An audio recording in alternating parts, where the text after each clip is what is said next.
आपके जम्मू कश्मीर में जितना इस देश का बजट है उसका हमको लगता है आधे से ज़्यादा हम जम्मू कश्मीर की सुरक्षा में लगा देते हैं, क्योंकि पता है ये जो भाईचारे की बात करने वाले लोग हैं ये भाई तो बने रहेंगे लेकिन हिंदुओं को चारा बना के खा जाएंगे।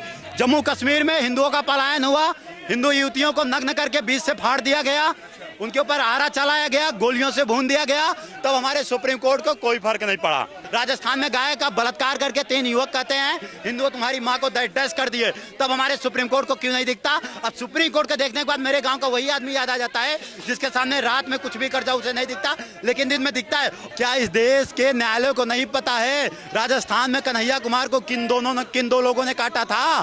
भाई साहब इस देश में पता है क्या हो गया? सुप्रीम कोर्ट का दरवाजा खुल गया, 1 सेकंड में सुप्रीम कोर्ट बोला क्या हो रहा है, मुसलमान खतरे में, वंदे मातरम नहीं बोलना है, भारत माता की जय नहीं बोलना है, जय श्री राम नहीं बोलना है, लेकिन राम भोजनालय लिखना है। ये हलाला भी चाहते हैं, हलाल भी चाहते हैं, हलाला 3 तलाक वाला और हलाल अपना खाना वाला। इसीलिए बाबा साहब अम्बेडकर बोले थे मुसलमान इस देश के संविधान का नहीं हो सकता, मुसलमान कुरान के प्रति वफादार है। अभी यूसीसी लागू नहीं हुआ है देश में, तो उनका अलग चलेगा, इसीलिए तो विरोध कर रहे हैं ये, इसीलिए तो इनकी छाती फटी जा रही है। एक क्षेत्र में आप एक गाँव में एक गाय रखिए, एक सुअर, 10 साल बाद किसकी आबादी ज्यादा रहेगी? ईमानदारी से बताइएगा, आप बताइए। साले अगर तो सलमान खान बाप की औलाद है ना, यहाँ करिए बदमाशी, तो ये बदमाशी दिखा देंगे। चादर में जो मरा हुआ मुर्दा है उसको ठंडी लगती है जो हजारों हजार रोजाना चादरें चढ़ती हैं।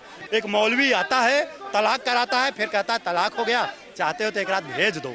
और वहाँ हलाला होना चाहिए, औरत चीखनी चाहिए, औरत चिल्लाती रहे, औरत की बेबसी दिखानी चाहिए। हमारे ग्रंथ इतने महान इतने श्रेष्ठ हैं, हमारे ग्रंथ निजी मामले नहीं है, बस इस्लाम का निजी मामला हमारे ग्रंथ में जो है बोल के चला जाए। नमस्कार, आप सभी का मैं बहुत बहुत स्वागत करता हूं एक बार फिर से TNN वर्ल्ड में। देखिए यूपी में जो राजनीति नेम प्लेट को लेकर चली थी वो अभी तक जारी है, जहां सुप्रीम कोर्ट ने इस फैसले के विरोध में फैसला सुनाया, तभी से यूपी में राजनीति चल रही है। अभी लेकिन मुजफ्फरनगर की बात करें, जहां देश में विपक्ष जो है भाईचारे की बात करता है, लेकिन उसी मुजफ्फरनगर में ATS कमांडो तैनात किए गए हैं। क्या लग रहा है, क्या वजह है? जब भाईचारे की बात देश में होती है तो हिंदू 30 त्योहारों पर ये ATS कमांडो तैनात करने का क्या वजह है? भाई साहब आपको मुजफ्फरनगर दिख रहा है, आपको जम्मू कश्मीर और केदारनाथ दिखा ही नहीं, हमको लगता है आपको अमरनाथ यात्रा दिखी ही नहीं। हमको आपको देखना होगा आपके जम्मू कश्मीर में जितना इस देश का बजट है उसका हमको लगता है आधे से ज़्यादा हम जम्मू कश्मीर की सुरक्षा में लगा देते हैं। ये हिंदू बहुल इलाकों में क्यों नहीं होता? क्योंकि हमने इस देश में अपने लिए दंगाई गुंडाई पाल के रखे हैं। हमारे इस देश के दोगले नेताओं ने इस देश में इतनी गंदी व्यवस्था कर दी। मुजफ्फरनगर आपको पता है यही यात्रा प्रयागराज से निकली, हिंदू बहुल क्षेत्र है, ATS की जरूरत क्या है? एक नॉर्मल पुलिस की जरूरत नहीं हुई। मुजफ्फरनगर जो मुस्लिम बहुल क्षेत्र है, क्यों पुलिस की आवश्यकता, क्यों ATS की आवश्यकता, क्यों भारी भरकम फोर्स की आवश्यकता पड़ गई? क्योंकि पता है ये जो भाईचारे की बात करने वाले लोग हैं ये भाई तो बने रहेंगे लेकिन हिंदुओं को चारा बना के खा जाएंगे। सारे कांवरिये वहां पे मारे जा सकते हैं। भय है, ये अखिलेश यादव और राहुल गांधी के आंख में पट्टी बनी है, एक दिन ये भी रोएंगे गिड़गिड़ाएंगे कि गलत किए। इनको क्या लगता है ये मुसलमान इन्हें वोट देंगे? जिस दिन इनकी संख्या 60% हो गई, 50 से 60 हुई, उस दिन ये अपने आदमी को बैठाएंगे गद्दी पे। यहाँ संविधान नहीं कुरान चलेगा।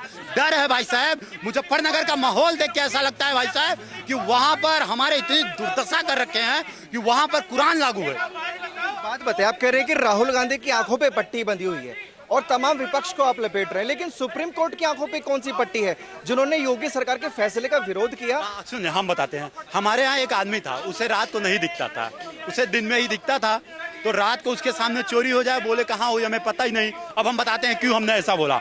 हमने ऐसा इसलिए बोला, जम्मू कश्मीर में हिंदुओं का पलायन हुआ, हिंदू युवतियों को नग्न करके बीच से फाड़ दिया गया, उनके ऊपर आरा चलाया गया, गोलियों से भून दिया गया, तब हमारे सुप्रीम कोर्ट को कोई फर्क नहीं पड़ा।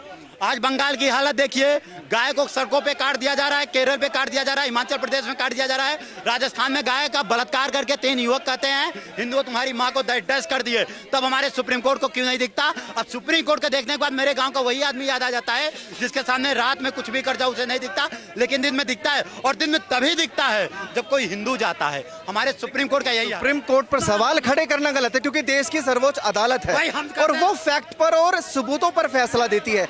वो वो किसी वीडियो से या हिंदू मुसलमान पर फैसला नहीं सुनाती। भाई साहब, क्या इस देश के न्यायालय को नहीं पता है राजस्थान में कन्हैया कुमार को किन दो लोगों ने काटा था? उन दोनों को जमानत क्यों दे दिए? धर्म के नाम पे काटा गया था, उनको जमानत क्यों दे दिए गए?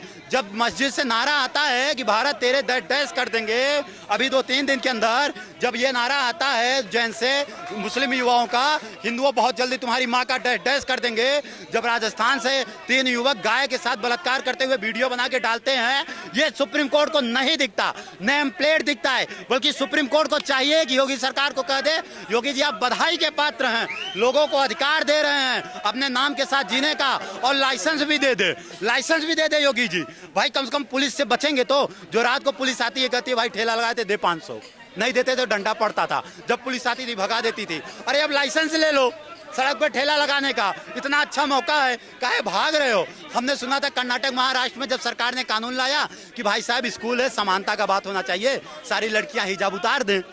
भाई साहब इस देश में पता है क्या हो गया?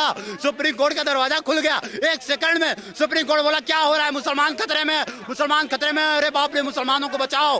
उसके बाद आज जब नेम प्लेट की बात आई, बोला भाई तुमको तुम्हारी धार्मिक पहचान दे रहे हैं, अब तुमको राम लिखने की जरूरत नहीं है, मोहन लिखने की जरूरत नहीं है, वैष्णव और माता जी लिखने की जरूरत नहीं है, तुम अब्दुल हो तो अब्दुल लिखो। तो ये क्यों चिल्लाने लगे, क्यों चीखने लगे, क्यों भाईचारा खतरे में हो गई? ये दोगलापन है इस देश में। हम कह रहे हैं आपका नाम मोहम्मद है, अब मैं आप मेरे सामने रोहन बन के आए हैं, मैं कह रहा हूँ चलो यार हटो, मोहम्मद बन के आओ, क्या दिक्कत है? अब आपको मैं अवसर दे रहा हूँ तो आप उले उले करने लगे, ये गंदी बात है। ये राहुल गांधी, अखिलेश यादव, कुछ लोग ये कहते हैं कि मान लीजिए कोई हिंदू और मुसलमान मिलके कोई दुकान खोलना चाहते हैं या कोई रेस्टोरेंट खोलना चाहते हैं, तब उस नाम रखने में भी तो दिक्कत है कि कुछ ऐसा नाम वो रख लेते हैं। क्या दिक्कत है यार? राम रहीम रेस्टोरेंट के ढाबा लेकर क्या दिक्कत हम आपको है? बताएं, उसमें प्रॉब्लम नहीं होगी फिर खाने में? नहीं है, क्या प्रॉब्लम है उसमें? उसमें क्या प्रॉब्लम है ये तो बताओ। देखिए यहाँ बात यह है कि आप अपने दुकान में नाम रखिए। अगर आप मोहम्मद होकर माता जी लिखते हैं तो जय माता दी बोलो, वंदे मातरम नहीं बोलना है, वंदे मातरम नहीं बोलना है, भारत माता की जय नहीं बोलना है, जय श्री राम नहीं बोलना है, लेकिन राम भोजनालय लिखना है, वैष्णव भोजनालय। कौन मुसलमान शाकाहारी है? मुसलमान हो, खतना ना हुआ हो, मुसलमान मांस न खाया हो, असंभव। मैं कहता हूँ फर्क क्या रह जाएगा? जैसे आप विरोध, हाँ कोई विरोध नहीं, कोई फर्क नहीं, स्पष्टता साफ होनी चाहिए। जब इनके रमजान के समय में मस्जिदों से अनाउंस होता है हलाला हलाला हलाला, हलाल हलाल हलाल, तो भाई साहब हलाला वहाँ मैं बोला हूँ 3 तलाक पे, और ये वाला झटका और हलाल का मैटर मैं यहाँ लाया हूँ। इन दोनों पे आप समझिए, ये हलाला भी चाहते हैं, हलाल भी चाहते हैं। हलाला 3 तलाक वाला और हलाल अपना खाना वाला। और जब हिंदू चाहते हैं कि हमारा थोड़ा शुद्ध रहे, इनकी छाती फाट जाती है। कहते वो उनका निजी मामला है, पर्सनल है। निजी, ये इस देश के बाहर हैं, कैसे निजी मामला है? किसने बोला पकड़ के लाइए? योगी जी पकड़ गर्दन घुमा देंगे, निजी हो गया, देश के बाहर हो गए। इसीलिए बाबा साहब अम्बेडकर बोले थे मुसलमान इस देश के संविधान का नहीं हो सकता। मुसलमान कुरान के प्रति वफादार है, उसे अवसर मिलेगा संविधान की तिलांजलि दे देगा, संविधान को फाड़ के फेंक देगा। कैसे उनका निजी मामला हो गया? बाबा साहब दूरदर्शी थे, बाबा साहब अम्बेडकर। धन्यभागी हैं हम लोग कि बाबा साहब अम्बेडकर जैसा दूरदर्शी यहाँ था, जो जिन्ना की बात नहीं माना और खुद को मुसलमान नहीं बनाए।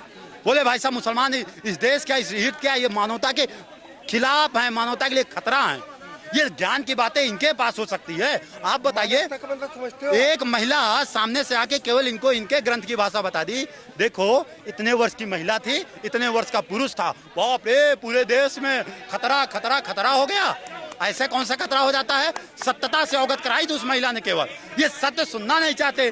पता नहीं कौन, अभी सत्य कौन सा सत्य नहीं सुनना चाहते? सत्य ये नहीं सुनना चाहते कि किसी महिला के साथ अगर ब्याह करो, निर्वहन करो, तुम्हारे बहन जो जिसको कहते हो उसे बहन रखो, बहन से जान बनाने की कोशिश। इस्लाम के बारे में कह रहे हैं, वो खुला बोलते हैं कि हमारे यहाँ निकाह जो है वो जन्मों जन्मों का साथ है ही नहीं, ये कॉन्ट्रैक्ट है जो कभी भी खत्म हो सकता है।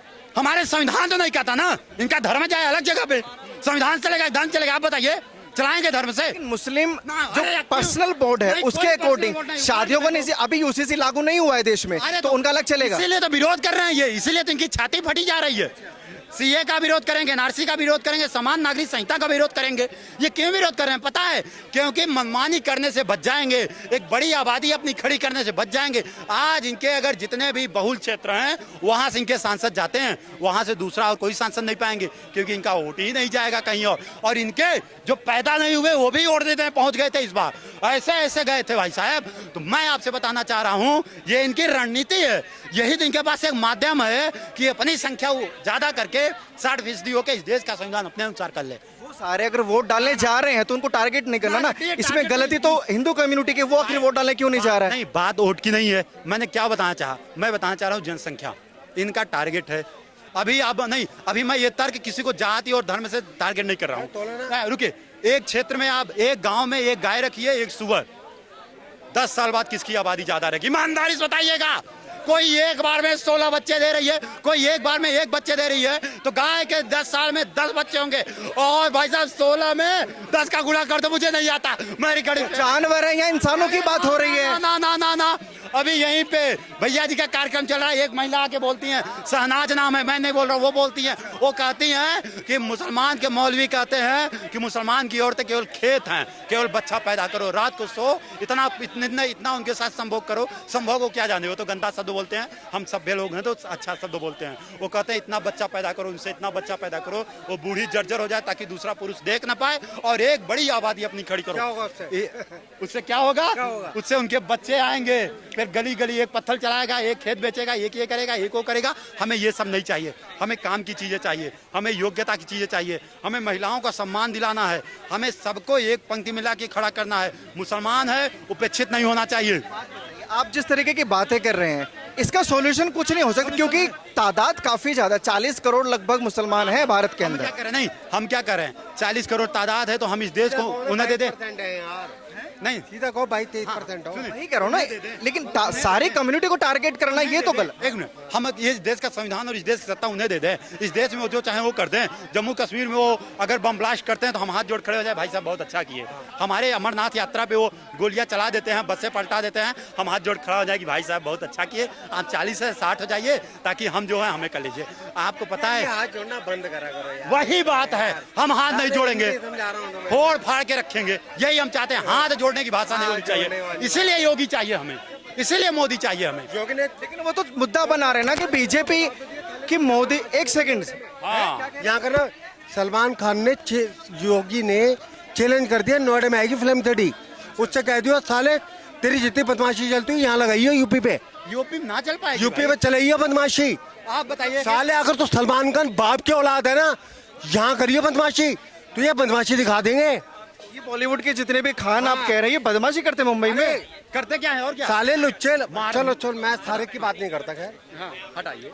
ठीक, हर है भाई, हिंदुस्तान से ही इन्होंने अपना मार्गदर्शन किया है और यहीं से ये कामयाब हुए हैं। ठीक, पाकिस्तान के अंदर एक हिंदू कामयाब नहीं है, साले खुद भी कामयाब नहीं है पाकिस्तान वाले। साले यहाँ का मुसलमान भी पाकिस्तान चला जाएगा ना, वो भी कामयाब नहीं होगा। यहाँ का मुसलमान भी चला जाएगा ना, वो भी कामयाब नहीं होगा। साले खुद तो भूखे मर रहे हैं। साले हिंदुस्तान एक ऐसा देश है जहाँ पे हर धर्म को तजुब्बत दी जाती है और एक एक बंदे के अंदर है। देखो मेरी बात सुनो, 56 दे, मोटा हिसाब आप सीधी बात है ना, 56 दे, अबे आ जाना, साले का कुत्ते से पेशाब करवा लूंगा, यहाँ बदमाशी दिखा दियो। खानों से क्या प्रॉब्लम है? ये बड़ी हस्ती है, सेलिब्रिटी है, लाखों करोड़ों लोग फॉलो। अरे मैं बता रहा हूँ, 56 देश इस्लाम देश है, यही तो कहानी है तुम्हारी, इससे ऊपर की कहानी तो ना है, यही तो कहानी है। अबे साले 56 देश तुम्हारे इस्लाम देश हो सकते हैं, हिंदू राज देश क्यों नहीं हो सकता? भाई आप बताइए, ये हिंदू राज देश क्यों नहीं हो सकता? लड़ाई, अरे हिंदुओं ने कामयाब किया दुनिया को, समझ में आ गई नहीं आ गई? अगर हाँ सही नहीं सही है, ठीक। को भी शास्त्री जी प्रॉब्लम है बॉलीवुड की, जैसे ये बात कर रहे हैं, खान सितारों के लिए बड़े बड़े सितारे हैं। भाई साहब हम क्या कर रहे हैं? नहीं, अगर हमारे देश में आपदाएं आती हैं, आपके जेब से एक पैसा निकलता, पाकिस्तान में पत्ता भी गिर जाता, अरे बाप रे पाकिस्तान में पत्ता गिर गया 75 करोड़, ऐसे लोगों से आपत्ति है। आप नहीं, आप हिंदुस्तान में रह के सुबह ट्वीट करते हैं कि हमारी बीवी हमसे कह रही थी भारत हमारे रहने योग्य नहीं है, भारत ऐसा ही सूंड देश हो गया। हिम्मत कैसे हुई बॉलीवुड के इन खानियों का ये कहने की? कौन कहा था? आमिर खान कहा था। पीके में एक तरफ देवी एक तरफ देवी, अरे अल्लाह क्यों नहीं लगा लिए तुम? तो वहाँ मौलवी को क्यों नहीं दिखा दिया कि हमारी बीबी के साथ हलाला करने के लिए तलाक करवाया है? अल्लाह की कोई फोटो नहीं होती ना इसलिए अल्लाह की फोटो नहीं होती, अल्लाह की मजार होती है, मस्जिद होती है। अरे लगा ले, कुबत नहीं है, गर्दन कट जाएगी। मुसलमान इसके ही नहीं होंगे। ये ज्ञान देना हिंदुओं के ऊपर सबको आता है। मुहर्रम में इतनी यात्राएं निकली, किसी एक घटिया, अरे मुझे आप बताइए, सावन का 1 महीना हमारा पर्व है, इसी महीने में दूध आदमी के पेट में अपचय होता है। मैं योग कराता हूँ, मैं जानता हूँ, दूध अहितकर होता है। बहुत सारे ऐसी बैक्टीरिया होती हैं जो सावन के मौसम में दूध में ही आ जाती हैं। हम जल को अर्पित कर देते हैं, किसी और जीव को भी नहीं देते, और जो पृथ्वी के अंदर अप्राकृतिक अप्रत्यक्ष जीव हैं उनको अर्पित हो जाता है। तो उस पर सब ज्ञान देते हैं। क्या चादर में जो मरा हुआ मुर्दा है उसको ठंडी लगती है जो हजारों हजार रोजाना चादरें चढ़ती हैं? इस पे अगर सवाल करूंगा सारे के सारे सुलग उठेंगे अंदर से बाहर तक। इस पे मूवी आज तक क्यों नहीं बनी? और दूसरी बात, आप मुझे एक चीज बताइए, आमिर खान को चाहिए जिस पीके मूवी में इन्हें ये दिखाना चाहिए कि 2 अच्छे खासे मियाँ बीबी के बीच एक मौलवी आता है, तलाक कराता है, फिर कहता है तलाक हो गया, चाहते हो तो एक रात भेज दो। और वहाँ हलाला होना चाहिए, औरत चीखनी चाहिए, औरत चिल्लाती रहे, औरत की बेबसी दिखानी चाहिए। अगर ऐसा होता तब हम मानते कि आमिर खान असली व्यक्ति। ये इस्लाम का निजी मामला है, टिप्पणी करना ठीक नहीं है। क्यों निजी मामला है? तो हिंदुओं के ऊपर उंगली उठाओगे? हिंदू राह पे गिरा हुआ है। हमारे ग्रंथ इतने महान, इतने श्रेष्ठ हैं, हमारे ग्रंथ निजी मामले नहीं है। बस इस्लाम का निजी मामला हमारे ग्रंथ में जो है बोल के चला जाए। क्या गंदा मजाक और घटिया मजाक है। मतलब आप आएंगे और मैं हिंदू हूँ तो मुझे बोलेंगे दाढ़ी थोड़ी कम कर लो, और मैं मुसलमान हूँ बोलूंगा क्या यार लीख लगा रखा है, गंदा आ रही है, कम कर ले, और ये इस्लाम की मान्यता के खिलाफ हो गए। क्यों ऐसी बात है यार? दाढ़ी में अगर तुम्हारे लीक है तो मैं आपको बताऊंगा लीक है, गंदगी है, गंध आ रही है।